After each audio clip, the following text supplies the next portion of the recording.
Today, let us see and compare some normal verb forms and subjunctive forms of verb.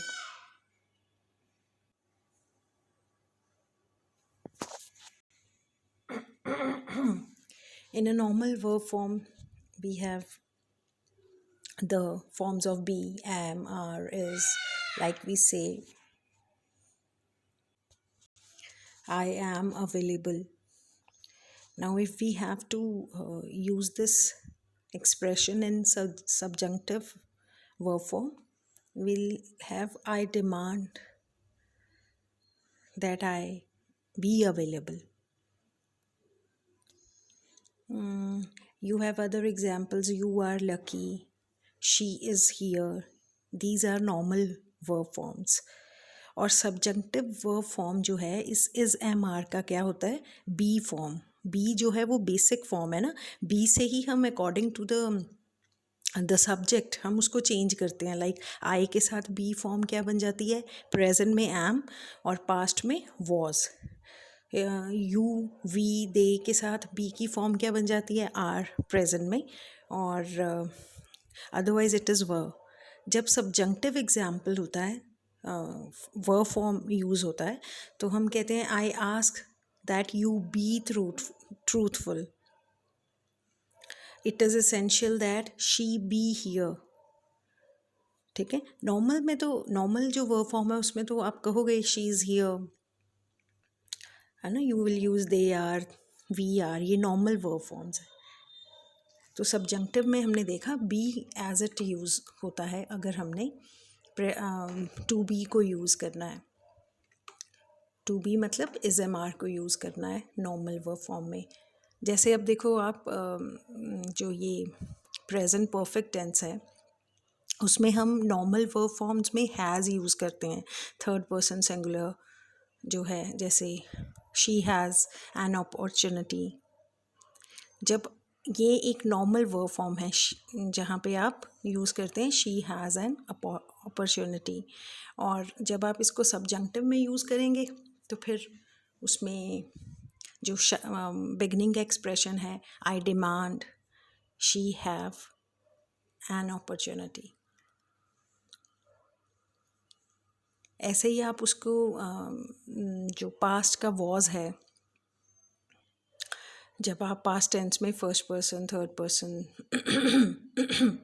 Singular को use करते हैं तो आप was लगाते हैं, जैसे I was free, he was happy. और सब्जंक्टिव में हमने वो इफ़ एक्सप्रेशंस देखे. If I were free, I would go. I wish he were happy. ऐसे ही और वर्ब फॉर्म्स हैं, जैसे यही जो नॉर्मल वर्ब फॉर्म हम देखते हैं जहाँ पे डिफरेंट टाइप्स ऑफ वर्ब्स हैं. Prepares, work, sings. ये हमने कल की थी बात की. प्रेजेंट टेंस में हम सिंपल इंडेफिनिट प्रेजेंट टेंस है जो, उसमें हम थर्ड पर्सन सिंगुलर के साथ वी यूज़ एस और यस. लाइक वी से शी मेक्स डोसा.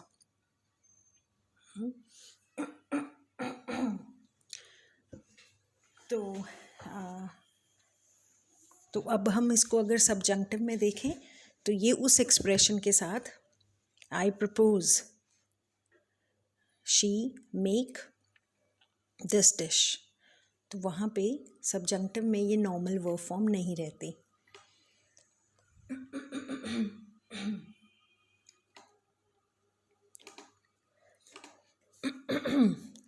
तो ये वो सारी एग्जाम्पल्स हैं.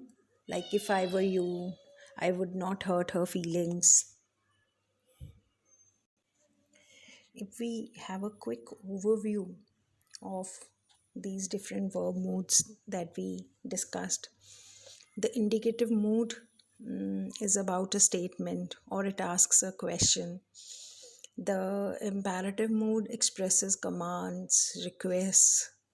The subjective mood represents an act or state of being as a possibility.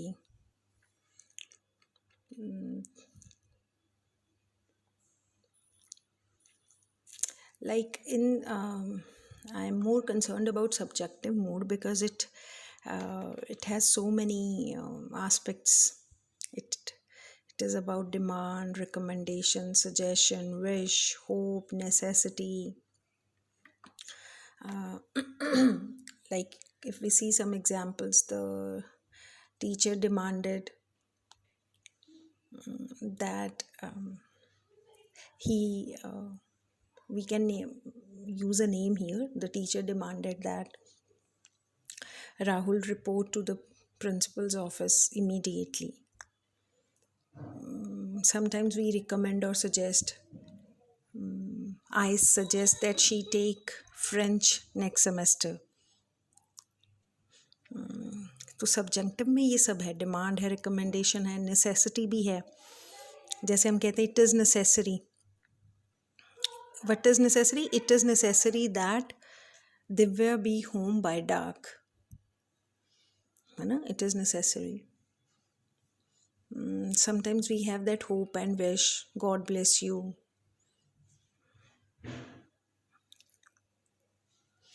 Or sometimes we use such expression, if this be treason, said Harshit. तो I hope you understand कि ये reality नहीं है.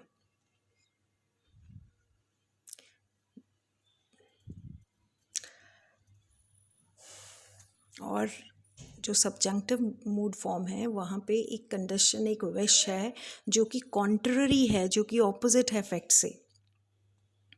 जैसे अभी अगर मैंने कहा if this be treason said Harshit, that means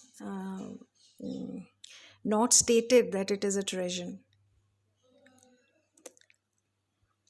और अगर कंडीशन जो कॉन्ट्ररी है फैक्ट के, if Mohit were the principal things might be a lot better. तो रियलिटी नहीं है कि मोहित प्रिंसिपल है. और कोई ऐसी विश जो फिर कॉन्ट्ररी है, ऑपोजिट है फैक्ट के, I wish I were a genius. और कुछ ऐसी examples that he walks as if he were lame.